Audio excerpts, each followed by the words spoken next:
Dalam penelitian sastra, kerap kali kita tidak melulu membahas atau meneliti dan fokus pada karya sastra itu sendiri. Ketika misalnya kita menggunakan teori sosiologi atau di sini kita sebut sebagai sociology of literature, itu kita membahas unsur-unsur lain yang berhubungan dengan karya sastra, dari penulis, latar belakang budaya, sosial, sejarahnya, bahkan juga produksi dan distribusi karya sastra itu sendiri, misalnya film atau novel atau karya sastra lainnya.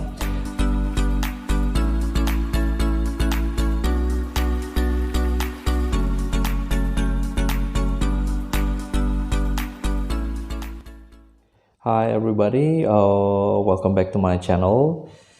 Seperti kita ketahui bahwa sastra itu, penelitian sastra itu banyak menggunakan teori-teori lain ya, teori-teori mengadopsi teori-teori lain. Salah satunya adalah teori-teori sosiologi.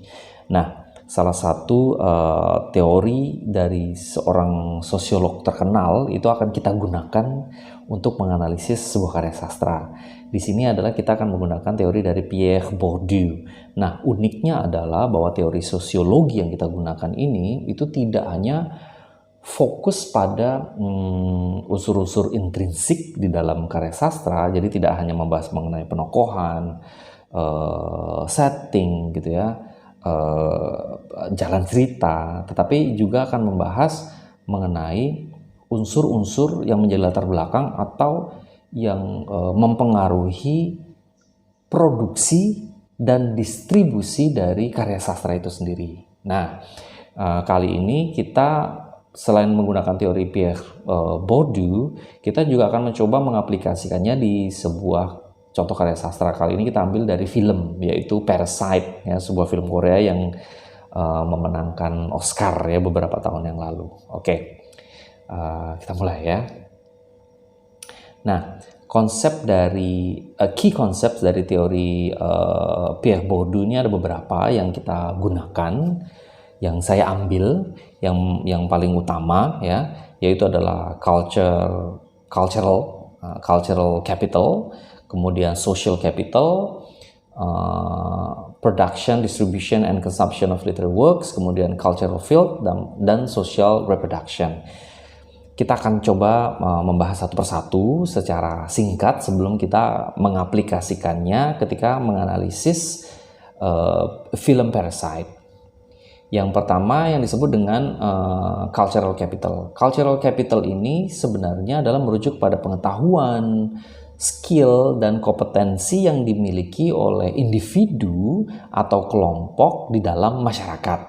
Nah, cultural capital itu dibagi menjadi dua. Pertama disebut dengan objective cultural capital dan subjective cultural capital, atau kapital budaya atau modal budaya gitu ya.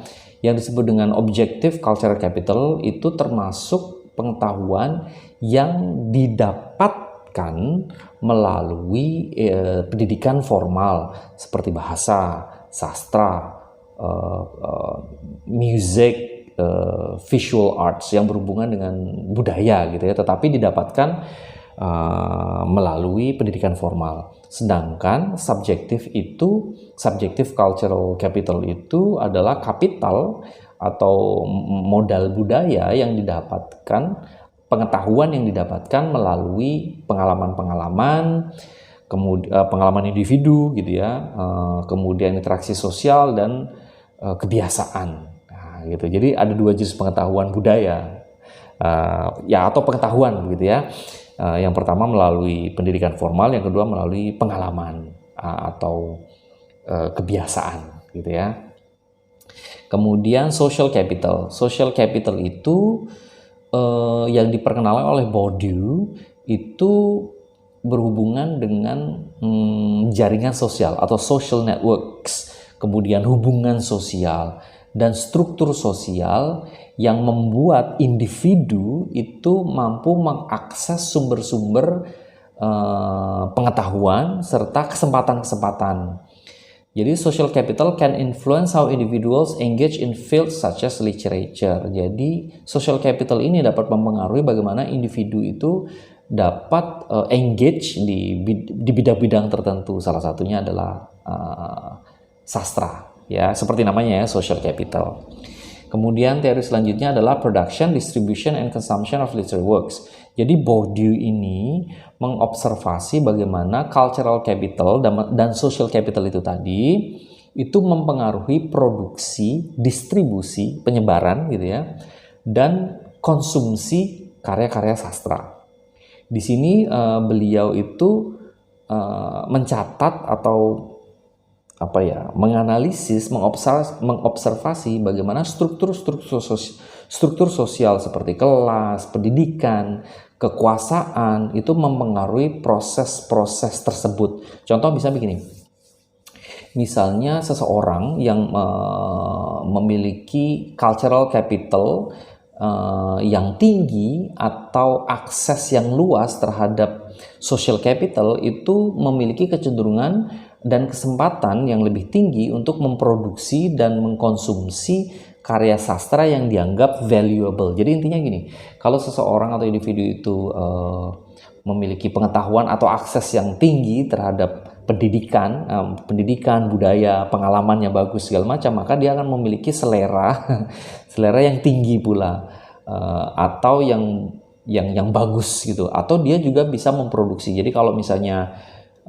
seorang penulis itu secara sosial maupun secara pendidikannya itu tinggi, maka dia akan bisa menciptakan karya sastra yang valuable, yang tinggi pula, yang bermutu, berkualitas, atau yang bagus gitu, yang bermutu gitu ya, bermutu tinggi ya, begitu. Kurang lebih teorinya seperti ini. Maka kalau seorang penulis itu pintar, secara sosial dia paham, dia memiliki banyak akses, maka dia bisa menggambarkan keadaan sosial dengan baik pula di dalam karya sastranya. Kemudian cultural field ini diajukan oleh Bourdieu sebagai konsep yang merujuk pada social space in which agents such as writers, critics, publishers, etc. compete to define and control the production, distribution, and consumption of literary works. The cultural field reflects hierarchies of power, values, and social norms within society. Di sini kita melihat bahwa agen-agen khusus seperti para penulis, para kritikus, produser, sutradara, publisher, dan sebagainya itu yang berhubungan di dalam dunia sastra ini tadi, itu berkompetisi untuk mendefinisikan kontrol produksi, distribusi, dan konsumsi dari karya-karya sastranya. Di sini mereka ini kan menentukan gitu ya, menentukan style atau misalnya tren gitu ya dari karya sastra. Misalnya aliran tertentu itu menjadi laku, laris karena mereka yang mendefinisikan gitu ya, bahwa inilah karya sastra jenis terbaru gitu. Begitu juga dengan film, mana yang Oscar, mana yang film laris, mana yang film, misalnya kita lihat bahwa para produser, para sutradara, para pembuat film, movie makers, itulah yang menentukan film superhero yang misalnya menjadi tren, apakah mereka itu laku, seru, atau berkualitas gitu ya. Dan mereka juga yang menentukan, seakan-akan mereka menentukan bahwa film superhero mana yang berkualitas, mana yang tidak gitu. Atau bahwa film superhero itu sendiri adalah film-film yang bisa naik gitu pada zamannya ya gitu.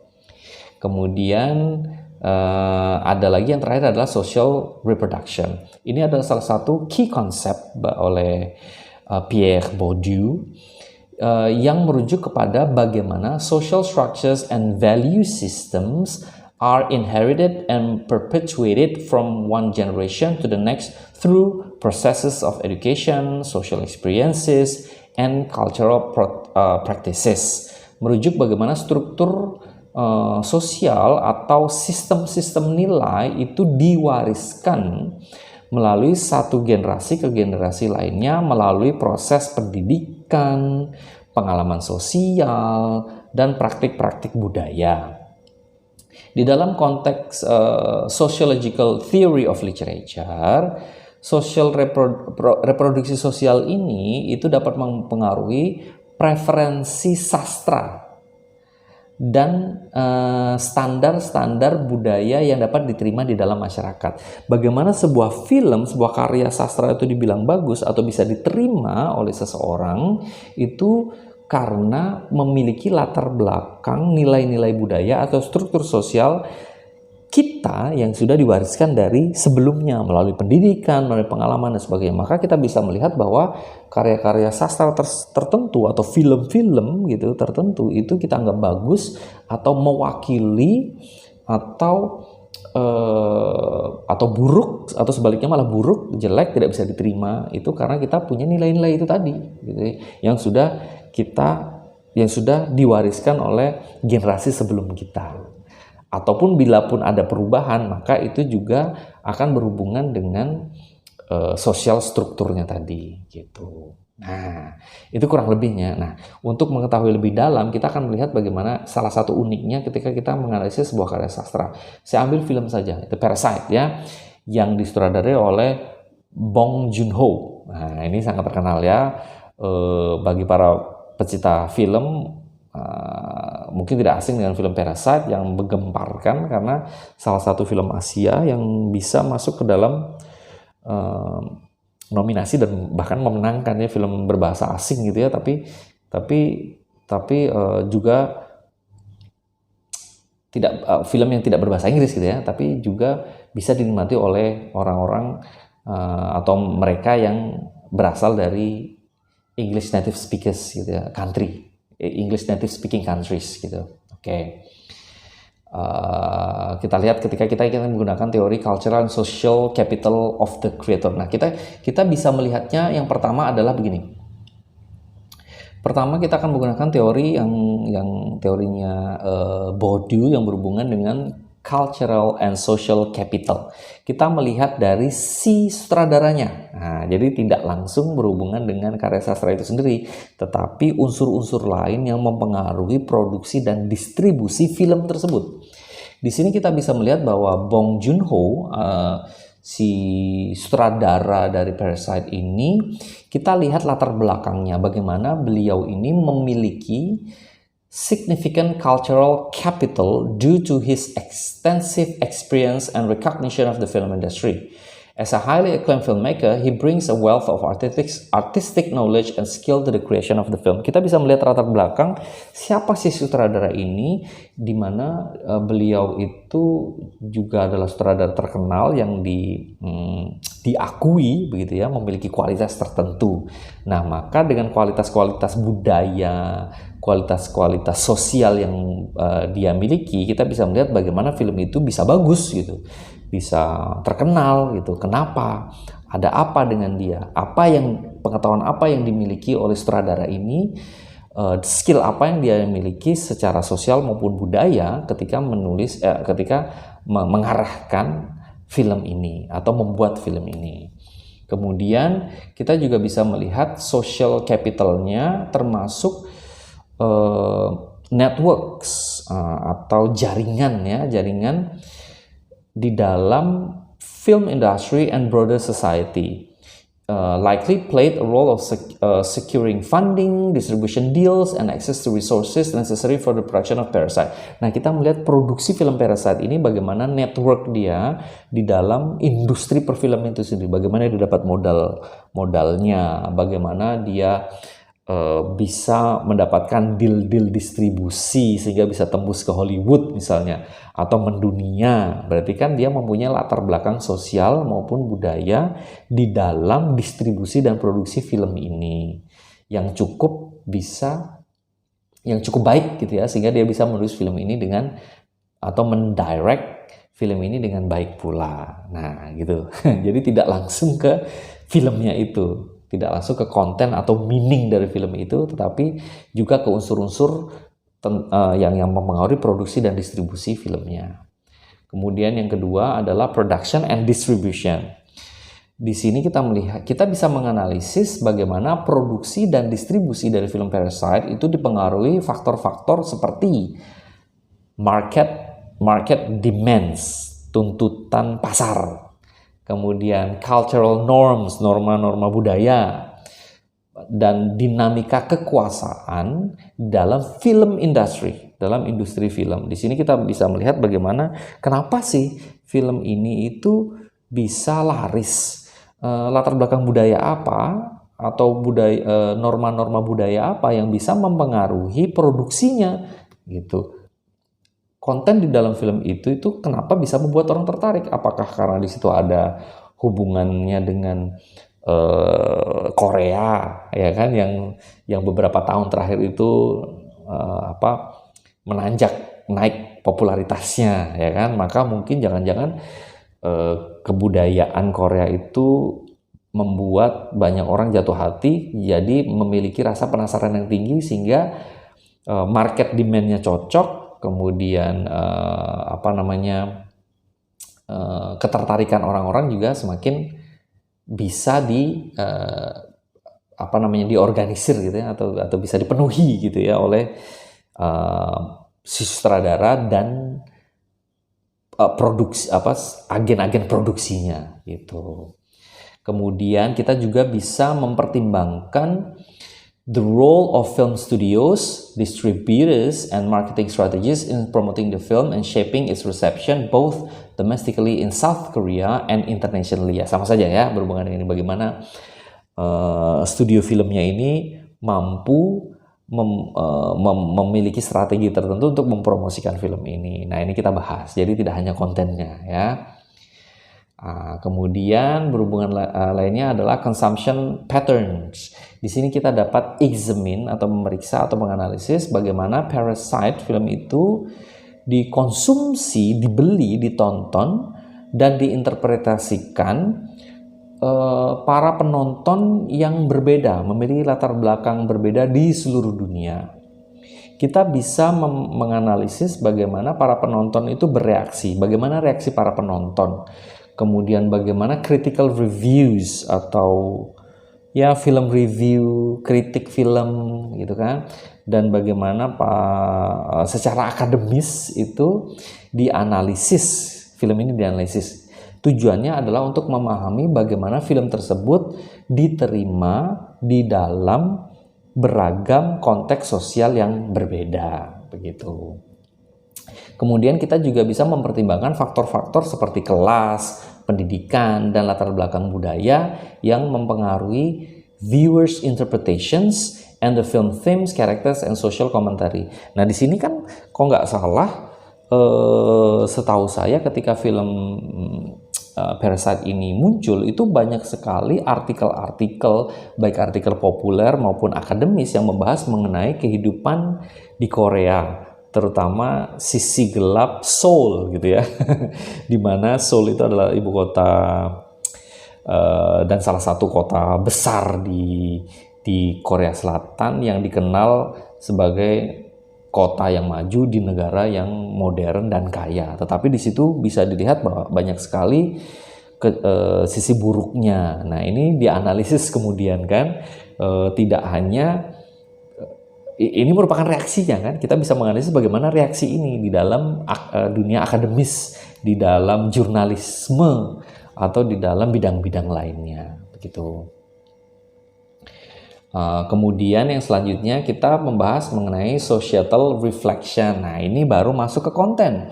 Di sini kita bisa melihat bagaimana film Parasite ini merefleksikan dan mengkritisi struktur-struktur sosial, kemudian nilai-nilai sosial dan norma-norma sosial, terutama berhubungan dengan isu social inequality, ya kan,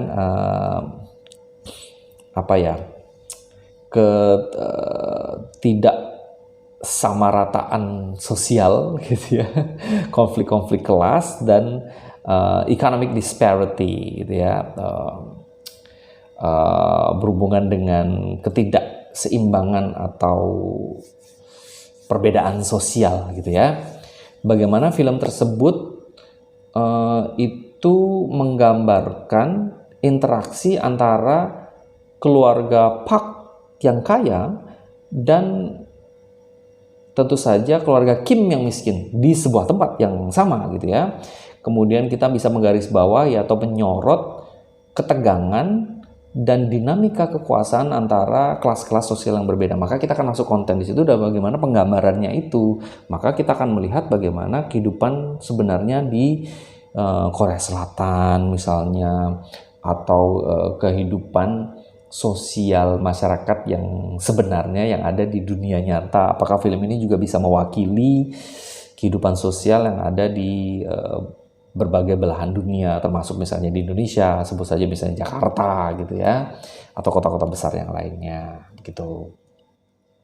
Dan yang terakhir adalah comparison with literary elements. Di sini kita bisa mengeksplorasi bagaimana sang sutradara atau Bong Joon-ho itu memanfaatkan teknik-teknik sinematik gitu ya, dan unsur-unsur narasi untuk menggambarkan tema-tema sosial di dalam Parasite.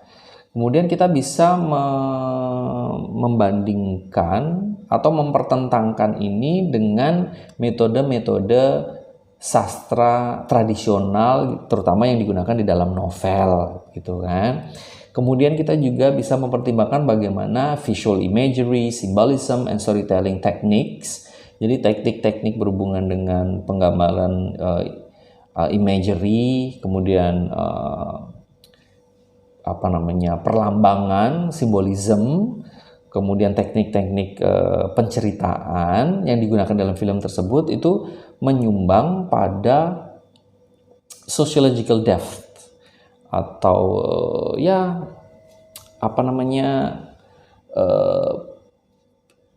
kedalaman sosiologis gitu ya, dan dampak-dampaknya begitu.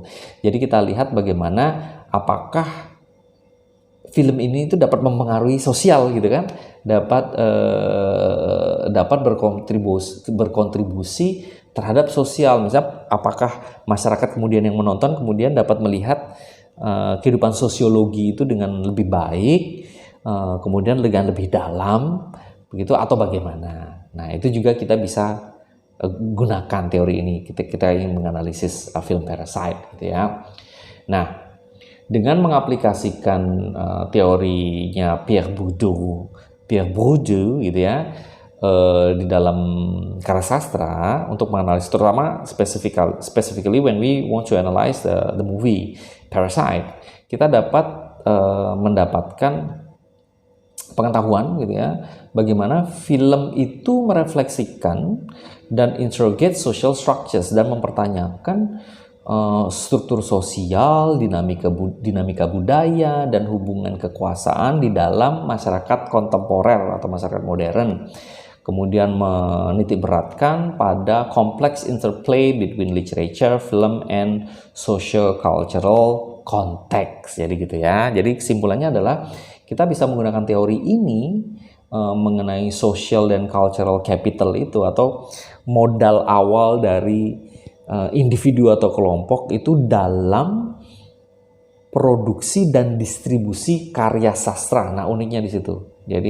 Jadi karena ini kan berhubungan dengan sosial ya, society, berhubungan dengan masyarakat, maka karya sastra itu adalah bagian dari masyarakat, dalam bagian dari society, sekaligus digunakan untuk memberikan dampak tertentu kepada society. Nah, itu fokusnya. Begitu ya. Nah, semoga teman-teman bisa mendapatkan pemahaman atau insights lah paling tidak dari video ini. Tapi seperti biasa, bila teman-teman memiliki pertanyaan, silahkan ketik saja di comment section. Tapi bila ingin mendapatkan interaksi yang lebih dalam mengenai teori-teori sastra, specifically tentang teorinya Pierre Bourdieu ini, silahkan teman-teman bisa bergabung di grup Telegram saya ya. Grup Telegram saya yang memang membahas mengenai teori-teori ini. Jadi bisa berinteraksi dengan lebih in-depth gitu ya, lebih dalam dan lebih mendetail gitu. Nah, teman-teman bisa bergabung di grup Telegram saya dengan menghubungi saya di seriteorisastra@gmail.com. Di situ nanti saya akan jelaskan lebih lanjut tentang bagaimana cara untuk bisa bergabung di dalam grup saya. Oke, sekali lagi teman-teman, tetap dukung channel ini pelan-pelan ya, dengan like, jangan lupa subscribe, berikan komen, dan beritakan ini ke teman-teman Anda, baik yang tertarik pada dunia sastra, tertarik pada teori-teorinya, sosial, kemudian bahasa, linguistik, ataupun teman-teman sekalian yang sedang mempelajari kuliah di jurusan sastra, apalagi sedang menyusun penelitian ya. Memang bagian itu adalah yang paling menantang dan memang cukup berat ya, tetapi percayalah bahwa bila ada keinginan dan pemahaman yang baik, maka penelitian itu akan sebenarnya menyenangkan ya. Trust me. Okay, thank you very much. Have a nice day everybody and see ya.